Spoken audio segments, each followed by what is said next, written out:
Annyeong Buzz. Welcome back to the channel where we dive deep into all the buzzworthy moments from the world of K-pop and Korean entertainment. If it's trending, if it's iconic, or if it just got everyone talking, we're talking about it here. So let's talk about the queens who just lit up Europe. Yes, I'm talking about IVE. IVE just hit the stage at Lollapalooza Paris, and honestly, they didn't just perform, they owned that stage. Now picture this. It's 7 p.m. in Paris, the sun's going down over the Longchamp racecourse, and the crowd is buzzing with excitement. And boom, IVE appears on the main East stage, strutting out in fierce burgundy and black outfits, dripping in chains, leather, and metal. Like, punk rock meets K-pop royalty. And they held that stage for a full hour. Can we pause right there? An hour-long live set at a major international music festival? That is no joke.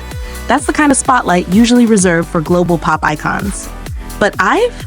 They're not just showing up, they're making history. In case you didn't know, this is actually their second year at Lollapalooza. They first performed in Chicago last year. And this year, they were invited to 2 European cities, Berlin and Paris. That officially makes IVE the first K-pop girl group to perform in 3 different cities for 2 years in a row on the Lollapalooza stage. Let that sink in for a second. And I don't know about you, but watching a girl group carve out this kind of legacy outside Korea in front of international audiences who are singing along in Korean, that gives me goosebumps. Seriously. They performed hit after hit. Rebel Heart, I Am, Baddie, Love Dive. The crowd went wild with every track. But what really caught my attention were 2 songs that weren't even their biggest title tracks. TKO and You Wanna Cry from the IVE Empathy album released in February.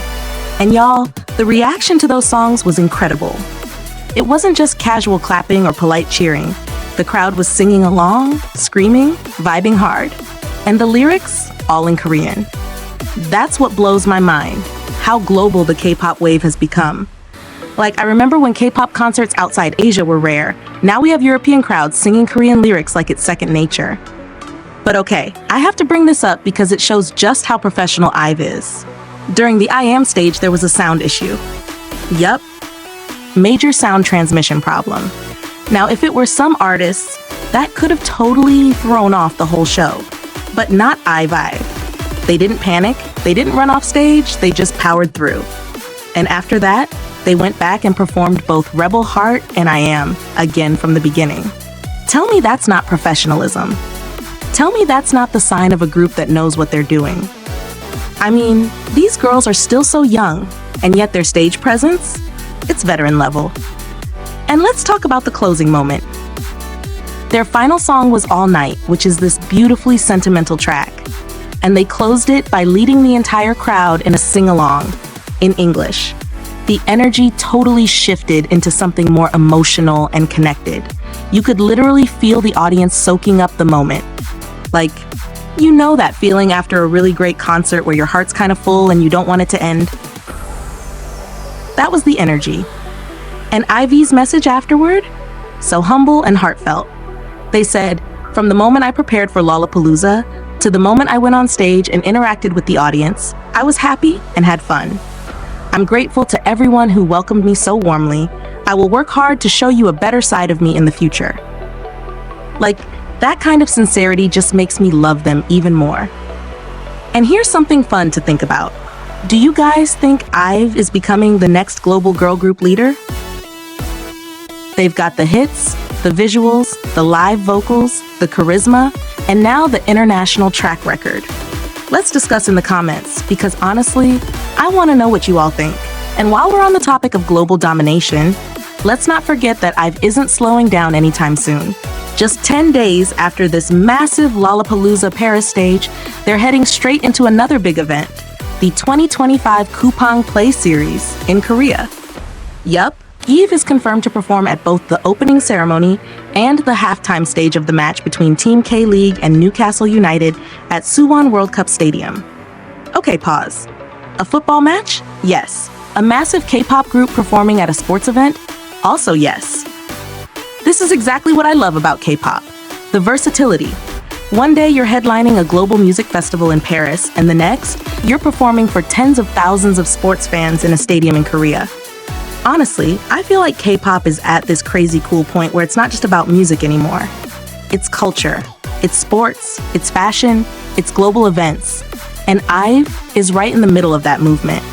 I mean, remember when idols mostly stuck to music shows and concerts? Now they're everywhere, and I'm here for it. Also, can we talk about their styling at Lollapalooza again? Because that look deserves a second round of appreciation.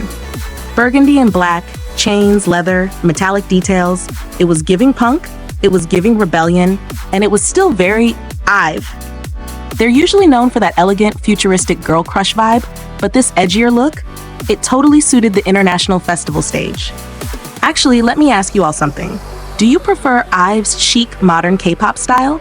Or do you love this punk rock transformation for festival stages? Because I personally think they've proven they can do both, effortlessly.